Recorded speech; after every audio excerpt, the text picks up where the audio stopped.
The water crisis in poor countries is a crisis that costs lives, it deprives people of their dignity, it forces women into arduous labour, it keeps children out of school. And that's why we're arguing in the report that if the world is serious about the Millennium Development Goals, they've got to get the story right on water.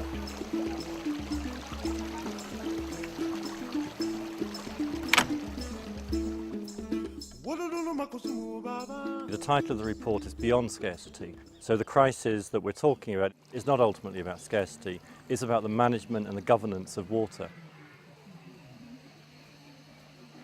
What we're trying to do in the report is to draw attention to the way that water is priced, the way that it's allocated to different groups in society. Not having water means that women are walking 3 or 4 hours a day to carry 20-kilo cans of water back to their homes. Not having enough water means that you have insufficient water to maintain the most basic functions of life, to keep your children healthy, to quench your thirst, to wash yourself in, to maintain your dignity.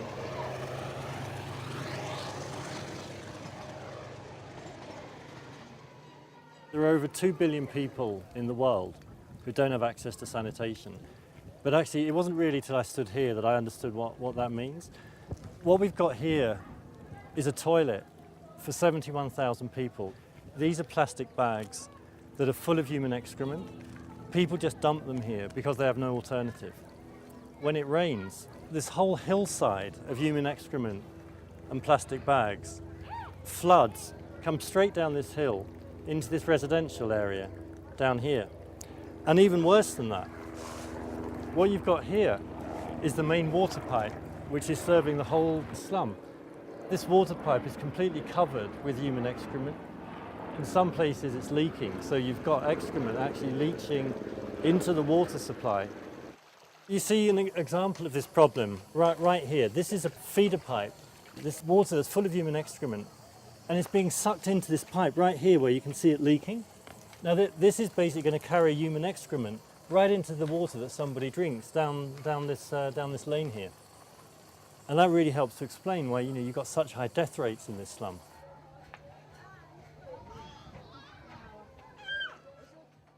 Kila mtu anatupa uchafu hapo. Sasa hewa yote inaingia kwa nyumba. Tena maji mvua ikinyesha, maji inaingia hapa, alafu inapitia pale. Inajaa kabisa. Yaani inajaa. Mpaka tumetoboa pale, ndio inaelekea huko chini.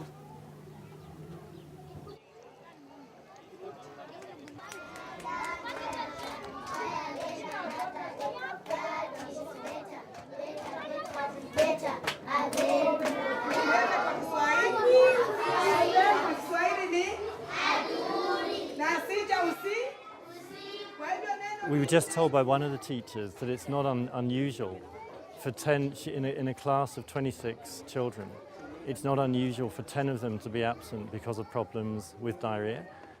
I think this demonstrates as powerfully as anything you can think of the links between what happens in water and sanitation and what happens in education. What sort of opportunities in life do these kids have? And it's an example of how unless you can get this right, you're not going to get what happens in the school right. The answers to the problem vary from country to country. We argue that really there's a three-step approach. First, the governments need to institute water as a basic human right, and they need to mean it. That means you don't just put it in the constitution. Everybody should have an entitlement to at least 20 litres of water a day. In the case of poor people who can't afford to pay, that water should be free. Secondly, the international donor community needs to do much more. And thirdly, we argue that we need a global action plan for water. Water is not on the G8 agenda in a credible and serious way. If the world is serious about tackling the water crisis, we need international partnerships to come up with the solutions. 200 years ago, you had child death rates in cities like New York and Chicago and Paris and London and Manchester that were just as bad as you got in Kibera today. Now, what changed the story in those cities was that governments decided that that was enough. They saw the huge human cost associated with the deficit in water and sanitation. They saw the damage that it was doing for economic growth, for productivity, and they did something about it.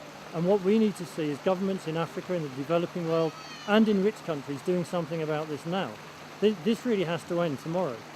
Wololo makusumu baba. Nitemriga nanegi go guru. Ya kwa go to kata tu mo kwane.